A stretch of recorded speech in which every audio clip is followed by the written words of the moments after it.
intend to do is to ensure that members of the public are aware of this particular law. And the law in question is the Delta State Regulation of Community Development Associations Law, which His Excellency the Governor signed into law in December last year.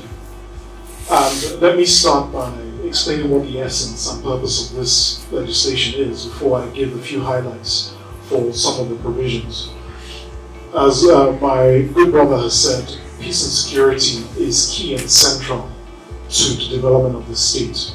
And if we take it down to the granular level, peace and security within our respective communities is absolutely critical.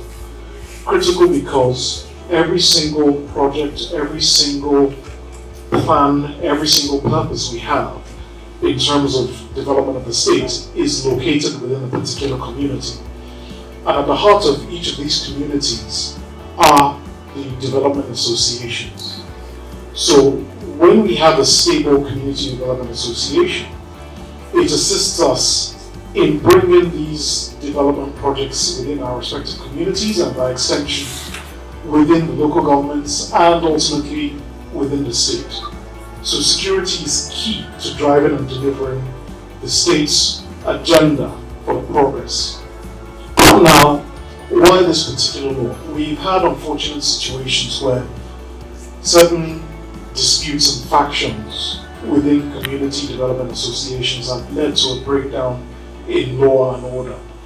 So the purpose of this is really to regulate the activities of community development associations, not to stifle them, but simply to bring guidelines under which they will operate and operate for the benefit of their communities and ultimately the benefit of the state. So the supervising ministry under this law is the Ministry of Women Affairs and Community Development. And their primary interface is to oversee the registration of each community development association within the state. So that's one of the functions now. Each community development association is required to register with the states. And as I say, this is not meant to stifle any of the associations, but simply to let us know that due process has been followed in terms of how they've been established and how they will relate to the state. So we know which of the community development associations the state is relating with. Likewise, there's a requirement now that in registering, the community development association must bring forward its constitution, its bylaws, or whatever document it is that they operate under. Because that bylaw sets the agenda for them. So it tells you, for instance, their tenure, it tells you, for instance, who is qualified to contest, it tells you how their operations will take place.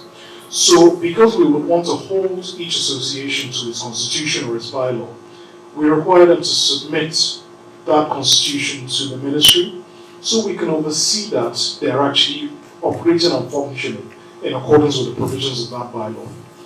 Nevertheless, they do not have a blank check, as it were. So the law also states some provisions that they must comply with, notwithstanding what is contained in your bylaw. So for instance, the law ensures that there's an equitable spread between all families, all quarters that make up a particular community.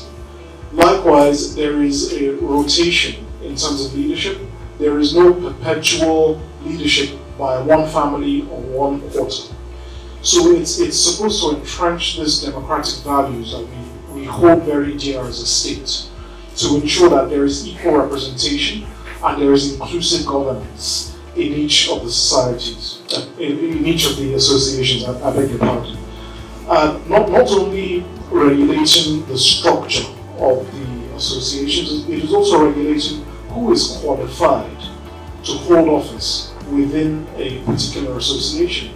Again, because we want to ensure that whoever is going there for the good of the community, is not going there for self-interest.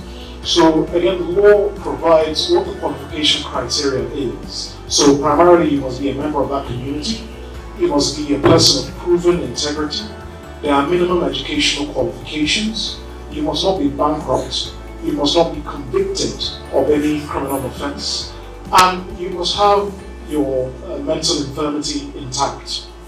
Again, these go to serve the people of the community, to ensure that they are being represented by the very best, and to ensure that there is no disagreement or factionalization within a particular community development association. Speaking of factionalization, the law also now penalizes and criminalizes any factionalization.